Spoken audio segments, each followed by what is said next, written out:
Hello दोस्तों, स्वागत करता हूं एक बार फिर से आपके अपने यूट्यूब चैनल पर। ज़्यादा से ज़्यादा दोस्तों वीडियो को शेयर कीजिएगा। लगातार आपकी क्लास ही चल रही है। इनका फ़ायदा तभी होगा दोस्तों जब आप रेगुलर दोस्तों क्लास को देखोगे और पूरी वीडियो देखिएगा। इससे बाहर एक भी क्वेश्चन नहीं आने वाला। रजिस्टर बना लीजिए, क्वेश्चन नोट करते रहें। लगातार आपको दोस्तों वीडियो मिल रही है। बहुत सारे बच्चों कहना है सर आप हिंदी की पूरी प्लेलिस्ट तैयार कीजिए। दोस्तों बस आज कल में आपको वीडियो मिल जाएगी। उसके बाद दोस्तों परीक्षा वाणी की पूरी प्लेलिस्ट मिलेगी, हर एक टॉपिक हर एक चैप्टर की। ये मेरा आपसे वादा है। तो चैनल पर बने रहें और पूरी देखें वीडियो। उत्तराखंड में किस टिहरी नरेश ने बैंक ऑफ गढ़वाल की स्थापना की थी? बहुत इंपॉर्टेंट क्वेश्चन है और ऐसे ही क्वेश्चन आपको देखने को मिलेंगे। प्रीवियस एग्जाम में भी ये क्वेश्चन पूछे जा चुके हैं। तो सही आंसर होगा दोस्तों ऑप्शन नंबर सी, कीर्ति शाह। टिहरी रियासत के पवार वंशीय महाराजा हैं महाराजा कीर्ति शाह। इनका शासनकाल याद होना चाहिए 1892 से 1913 में। राज्य में वित्तीय प्रबंधन और व्यापारियों के सुगम बनाने के उद्देश्य से बैंक ऑफ गढ़वाल की स्थापना हुई थी। कीर्ति शाह को टिहरी रियासत में कई आधुनिक सुधार जैसे वेधशाला की स्थापना की थी 1900 के लगभग। बिजली की व्यवस्था, नगर पालिका व्यवस्था का जनक माना जाता है कीर्ति शाह को। क्वेश्चन नंबर सेकंड है, उत्तराखंड में शब्द है कि ज्यूला का संबंध निम्नलिखित में किससे है? बहुत इंपॉर्टेंट है, इंपॉर्टेंट लगा लीजिएगा। तो सही, अगर आपने दोस्तों यकीन मानिए अगर 18 क्वेश्चन सही दिए ना तो भाई बहुत अच्छी तैयारी है आपकी। तो राइट आंसर है भू व्यवस्था। इसका मतलब क्या होता है ज्यूला से? उत्तराखंड के मध्यकालीन इतिहास में यानी कि चंद और कत्यूरी शासनकाल था। उस समय ज्यूला जो है भूमि मापन की एक प्रमुख इकाई थी और भू राजस्व व्यवस्था से संबंधित एक शब्द है। चंद काल में भूमि को ज्यूला में मापा जाता था। उसी आधार पर मालगुजारी यानी कि नगान क्या होता था, निर्धारित होता था। एक क्वेश्चन देखिएगा, बहुत ज़बरदस्त है, बहुत सिलेक्टेड क्वेश्चन है। नेक्स्ट क्वेश्चन है कुमाऊं परिषद। ये तो भैया उत्तराखंड का फेमस है। कुमाऊं परिषद की स्थापना कब हुई और इसका विलय कांग्रेस में कब हुआ? तो स्थापना हुई थी भैया 1916 में और इसका विलय हुआ था 1926 में। और ये किस लिए थी कुमाऊं परिषद? ध्यान रखना, कुमाऊं क्षेत्र में सामाजिक, आर्थिक, राजनीतिक समस्याओं के समाधान को लेकर थी। नेक्स्ट क्वेश्चन है उत्तराखंड में पत्रकारिता का इतिहास कि भैया कौन सा पत्रकार पत्र कब छपा था? तो यहाँ पर देखिए डिस्क्रिप्शन के साथ कितना ज़बरदस्त लिखा हुआ है। गढ़वाल समाचार पत्र रट लेना भाई 1902 में गिरजादत्त नेथानी द्वारा दुगड्डा से शुरू किया गया था और गढ़वाली समाचार पत्र 1905 में गिरजादत्त नेथानी और तारादत्त गेरल द्वारा उन देहरादून से शुरू किया गया था।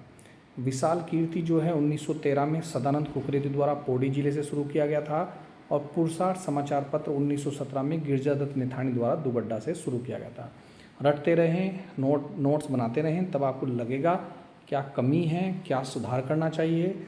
और ये रहा हमारा व्हाट्सअप नंबर, मेंबरशिप जोड़ लीजिएगा और हमसे बात कीजिएगा, नोट ज़रूर परचेज़ कीजिएगा। नेक्स्ट क्वेश्चन है, नारी देवी मंदिर उत्तराखंड के किस जनपद में स्थित है? समीक्षा अधिकारी में ये क्वेश्चन पूछा जा चुका है, कभी आप इसको क्वेश्चन को हल्के में लें। नारी देवी प्रसिद्ध नारी देवी मंदिर है भैया रुद्रप्रयाग में, ठीक है। उत्तराखंड का 13 जिला है, सबसे छोटा जिला है, इम्पोर्टेंट है। ऐतिहासिक कुली बेगार आंदोलन के दौरान कुली रजिस्टर किस नदी में प्रवाहित कर दिए गए हैं? आसान क्वेश्चन है ये वाला। तो कुली रजिस्टर सरयू नदी में 13-14 जनवरी 1921 ये भी सन पूछा जाता है। मकर संक्रांति उत्तरायणी कौतिक के अवसर पर बागेश्वर में सरयू नदी और गोमती नदी के संगम पर बद्रीदत्त पांडे, हरगोविंद पंत, चिरंजी लाल के नेतृत्व में 40,000 जनता ने कुली बेगार न करने का संकल्प लिया और कुली बेगार से संबंधित सभी रजिस्टरों को सरयू नदी में प्रभावित कर दिया गया। नेक्स्ट क्वेश्चन है दोस्तों, क्वेश्चन नंबर 7, इनका सही कालक्रम लगाना है, कौन सा सही है? तो रवाई कांड कब हुआ था भाई? पता होना चाहिए, रट लेना। 30 मई 1930 को रवाई कांड हुआ था। कमेंट करके बताइए क्यों हुआ था।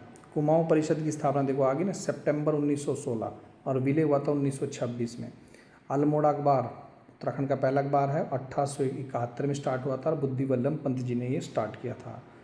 गाड़ी सड़क आंदोलन 1938-39 है, सबसे पहला आंदोलन है। Option number D is the right answer. मज़ा आ रहा होगा दोस्तों तो दिल से शेयर कीजिएगा, चैनल को सपोर्ट कीजिएगा, हर ग्रुप में मेरी वीडियो भेजिएगा। देखो दोस्तों कोई खास अर्निंग नहीं होती, लेकिन एक पैसन है, एक शौक़ है, आपको पढ़ाना है, सिलेक्शन दिलाना है। तो तो चैनल से जुड़े रहे। लगातार वीडियो आएगी, मेरा वादा है आपसे। ऐसा नहीं कि आज वीडियो बना दी फिर 10 दिन के लिए गोल होगी। और कुछ साधनों की कमी है, वो साधन भी आ जाएंगे जब आप तक आप सपोर्ट नहीं करेंगे। भगदर्शन ने गढ़वाल रेजिमेंट सेंटर और गढ़वाल राइफल्स की स्थापना का श्रेय किसे दिया गया? तो किसे दिया गया था श्रेय दोस्तों? Balbhadra Singh Negi. Option number B is the right answer. Uttarakhand के प्रसिद्ध इतिहासकार हैं, स्वतंत्रता सेनानी डॉक्टर भरतदर्शन ने अपनी पुस्तक लिखी थी, याद करना बहुत इंपॉर्टेंट है, गढ़वाल की दिवंगत विभूतियों में गढ़वाल राइफल्स और गढ़वाल रेजिमेंट सेंटर लेसडाउन की स्थापना का मुख्य श्रेय सूबेदार मेजर बलभद्र सिंह नेगी को दिया गया है। ऑल इंडिया किसान सभा का गठन किस जगह पर हुआ था? इम्पोर्टेंट है, कानपुर या लखनऊ? बताइए फटाफट। तो सही आंसर है लखनऊ। जी हाँ, ऑल इंडिया किसान सभा यानी कि AIKS का गठन 11 अप्रैल 1936 इंपॉर्टेंट है, रट लेना, लखनऊ में हुआ था। इसके प्रथम अध्यक्ष भी बहुत इंपॉर्टेंट है, स्वामी सहजानंद सरस्वती, और महासचिव हैं NG रंगा। रले मिले क्वेश्चन है GK GS के उत्तराखंड के। देखते हैं आपके कितने क्वेश्चन सही होते हैं, पता चल जाएगा तैयारी कितनी है। कौन INA मुकदमे में अभियुक्त को बचाने के लिए गठित डिफेंस कमेटी में नहीं था? तो कौन नहीं था भैया? सारे थे, एक नहीं था। जी हाँ, सतीश चंद्र खरे नहीं थे। 1945 में लाल किले में आज़ाद हिंद फौज के सैनिक थे कर्नल प्रेम सहगल, गुरबख्श सिंह ढिल्लो जी और शाहनवाज खान, जिन पर मुकदमा चलाया गया था, जिनका नेतृत्व भुल्ला भाई देसाई ने किया था। इसमें तेज बहादुर सप्रू, पंडित जवाहरलाल नेहरू, कैलाशनाथ काटजू और अरुणा आसिफ अली शामिल थे, और सतीश चंद्र खरे इसमें शामिल नहीं थे। तो ये ऑप्शन इसका सही होगा। धन निकासी का सिद्धांत, ड्रेन ऑफ वेल्थ का सिद्धांत 1867 में दिया था, याद रखिएगा, इंपॉर्टेंट है। और दादा भाई नौरोजी, आरजी तत्त, दादा भाई नौरोजी ने दिया था, 3 व्यक्तियों ने दिया था मिलकर इसमें, लेकिन ऑप्शन के अकॉर्डिंग दादा भाई नौरोजी ठीक है। ठीक है, इनकी एक प्रसिद्ध पुस्तक है, ये मत भूल जाना बिल्कुल भी, poverty and British rule in India. और 1967 में एक निबंध भी लिखा था, इंग्लैंड्स डिबेट टू इंडिया में प्रस्तुत किया गया। ठीक है, बहुत इंपॉर्टेंट क्वेश्चन है। किन दो प्रसिद्ध नेताओं ने लखनऊ समझौता के हस्ताक्षर में महान भूमिका निभाई थी? बताइए फटाफट। तो लोकमान्य तिलक थे और मोहम्मद अली जिन्ना थे। लखनऊ समझौता हुआ था और इन दोनों ने महत्वपूर्ण निभाई थी। जिन्ना, सरोजिनी नायडू ने जिन्ना को हिंदू मुस्लिम एकता का राजदूत भी कहा था इस समझौते के बाद, याद रखिएगा, इंपॉर्टेंट क्वेश्चन है। क्वेश्चन नंबर है भैया 13, BR अम्बेडकर से संबंधित निम्नलिखित घटनाओं पर विचार कीजिए, उनका सही कालानुक्रम बताइए। कौन कौन सा आंदोलन का हुआ? तो ये देखिए, यहाँ पर इसका मैंने पूरा डिटेल्स है। मूक नायक पाक्षिक पत्रिका प्रकाशन हुआ था जनवरी 1920 में। बहिष्कृत हितकारिणी सभा की स्थापना हुई थी 1924 में बॉम्बे में। महाड़ सत्याग्रह जिसे चौदार तालाब में हुआ था 20 मार्च 1927 को। और साइमन कमीशन के समक्ष गवाही प्रस्तुति हुई थी। साइमन कमीशन तो आया था 1927 में, लेकिन प्रस्तुत हुआ था 1928 में, ठीक 1 साल बाद। सर चार्ल्स वुड डिस्पैच 1854 किससे संबंधित है? और ये कौन है भाई चार्ल्स वुड डिस्पैच? ये भारत में शिक्षा सुधार से संबंधित है। वर्ष 1854 में लॉर्ड डलहौजी के काल में बोर्ड ऑफ कंट्रोल के अध्यक्ष थे भैया सर चार्ल्स वुड, जिन्होंने एक प्रस्ताव भेजा था शिक्षा सुधार। इसे भारत में अंग्रेजी शिक्षा का मैग्ना कार्टा कहा जाता है। इसी के आधार पर कलकत्ता, बम्बई और मद्रास में विश्वविद्यालयों की स्थापना हुई थी। एक से एक लेटेस्ट क्वेश्चन दे रहा हूँ, दिल से शेयर कर देना मेरे भाइयों, मेरे दोस्तों। मज़ा ना आए तो फिर बोलना, नेक्स्ट वीडियो देखना कितनी ज़बरदस्त है। निम्नलिखित में किसने कहा था कि तथाकथित 1857 का स्वतंत्रता का प्रथम युद्ध न तो प्रथम है, न ही राष्ट्रीय था और न स्वतंत्रता का आंदोलन था? ये किसने कहा था 1857 के युद्ध को? RC मजमूदार थे। इन्होंने अपनी पुस्तक लिखी थी the स्पॉय mutiny and the revolt of 1857। ठीक है, याद कर लेना। जस्टिस पार्टी की स्थापना किसने की थी? सामाजिक आंदोलन दक्षिण भारत से संबंधित है, T त्यागराज ने की थी, ध्यान रखिएगा, 1916-17 में।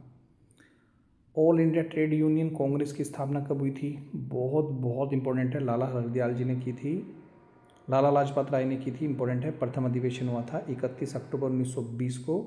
और इसके पहले जो महासचिव बनाए गए थे, ये भी क्वेश्चन आ जाता है, दीवान चमन लाल जी थे। किस अधिनियम ने सर्वप्रथम पृथक निर्वाचन क्षेत्र की व्यवस्था का सूत्रपात किया था? इससे ही दोस्तों, इसे पार्लियामेंटो सुधार भी बोलते हैं। इसी से ही दोस्तों जब ये हुआ था तो बस ऐसा समझ लेना, सबसे गंदा यही हुआ था हमारे देश में जो आज तक चला आ रहा है। जातिवादी आरक्षण, सॉरी माफ़ी चाहूँगा, जातिवादी जो इलेक्शन होते हैं कि अलग से पृथक निर्वाचन, हिंदू हिंदू को वोट दे, मुसलमान को वोट दे, कुछ इस तरह की प्रथा स्टार्ट हुई थी। इंडियन काउंसिल एक्ट 1909 के तहत, जिसे मैंने बोला ना, जिसे पार्लियामेंटो सुधार भी कहा जाता है, ऐसे याद रख लेना। बस इसी व्यवस्था से भारत का पतन होना स्टार्ट हुआ था, जो आज तक चला रहा है। सर्वप्रथम धर्म के अनुसार आधार पर मुसलमानों के लिए पृथक सांप्रदायिक निर्वाचन प्रणाली की शुरुआत हुई थी। लॉर्ड मिंटो को ही सांप्रदायिक निर्वाचन का जनक कहा जाता है, ध्यान रखिएगा, इंपॉर्टेंट क्वेश्चन है। क्वेश्चन नंबर 19 है भैया, कौन सी समिति कब बनी, उसका सही कालक्रम देखिएगा। अनुशीलन समिति बनी थी सतीश चंद्र बसु और परमनाथ मिश्र ने 1902 में। ढाका अनुशीलन समिति बनी थी 1905 में पुलिन बिहारी दास द्वारा। अभिनव भारत सरकार की स्थापना हुई थी विनायक दामोदर सरकार जी ने या वी डी सावरकर ने 1904 में। गदर पार्टी बहुत इंपॉर्टेंट है 1913 में सैन फ्रांसिस्को में लाला हरदयाल और सोहन सिंह भांगना ने। किसने लेख लिखा था कि न्यू लैम्प फॉर ओल्ड के नाम से जाना जाता है? किसने लिखा था ये? अरविंद घोष को, ठीक है। वर्ष 1893-94 में बम्बई के समाचार पत्र इंदु प्रकाश में अरविंदो घोष ने न्यू लैम्प फॉर ओल्ड शीर्षक से लेख की प्रसिद्ध श्रृंखला लिखी थी, जिसमें उन्होंने कांग्रेस के नरमपंथी नेताओं की याचना और प्रार्थना की राजनीति की तीखी कहीं ना कहीं आलोचना की थी। सारे क्वेश्चन दोस्तों बहुत ज़बरदस्त हैं। ज़्यादा से ज़्यादा वीडियो को शेयर कीजिएगा। अगर आप सच में स्टूडेंट हैं, स्टडी कर रहे हैं, तो चैनल से जरूर जुड़िए। भारत और चीन के मध्य पंचशील के सिद्धांतों पर किस वर्ष में हस्ताक्षर किए गए? पंचशील समझौता हुआ था भैया 1954 में। क्या है पंचशील समझौता? इसमें 5 सिद्धांत रखे गए थे। देखिए, आपसी अनाक्रमण, संप्रभुता का सम्मान रखना, आंतरिक मामलों में हस्तक्षेप, औपचारिक हुए थे। और ये किस देश के बीच हुए थे? चीन के प्रधानमंत्री चाओ इन लाई, उत्तराखंड में पूछा गया क्वेश्चन था, उस समय प्रधानमंत्री कौन थे? और भारत के प्रधानमंत्री पंडित जवाहरलाल नेहरू के बीच हुए थे। कौन सा देश 1961 में बेलग्रेड में आयोजित गुट निरपेक्ष आंदोलन नैम के प्रथम सम्मेलन का भाग नहीं था? आ जाता है भैया, कोरिया नहीं था, बाकी सब थे। ये देखिए, इसके आंसर की है। अगर आप नोट्स लेना चाहते हैं, प्रैक्टिस सेट लेना चाहते हैं, तो 9808403876 पर कॉन्टैक्ट कीजिएगा। मिलता हूँ नेक्स्ट वीडियो में। जय हिंद, जय उत्तराखंड दोस्तों।